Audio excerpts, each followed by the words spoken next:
Videos పెట్టేస్తానని. అయితే మా sister ఏలూరులో మాకు ఫుడ్ అనేది తెచ్చిందనమాట. ట్రైన్ ఎంత లేట్ అంటే 4 అవర్స్ లేట్ అండి. యాక్చువల్లీ మేము 3:30కి మార్నింగ్ దిగిపోవాలి. కానీ ఏలూరు ఎళ్ళేసరికే 11, 10:30 అలా అయిపోయిందనమాట. తర్వాత విజయవాడ స్టేషన్ అదొక క్లిప్ తీశాను. అంతే ఇంక పడుకుండిపోయామండి. మార్నింగ్ ఇంకా 8:30, 9 అయిపోయింది. మేము రేణిగుంటలో దిగామనమాట.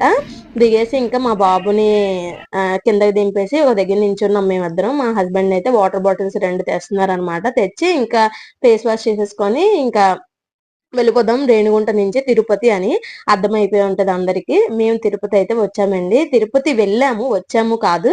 అయితే చాలామంది అందుకే వీడియోస్ పెట్టట్లేదా? ఏమైనా అయ్యిందా? ఏమైనా హెల్త్ ఇష్యూనా? అని చాలామంది అడిగారు. వాళ్ళ కన్సల్ట్‌కి చాలా చాలా థాంక్ యూ సో మచ్. ఇంకా రేణిగుంట నుంచి ఆటో తీసుకొని ఇంక డైరెక్ట్ తిరుపతి వెళ్ళిపోతున్నాం అనమాట.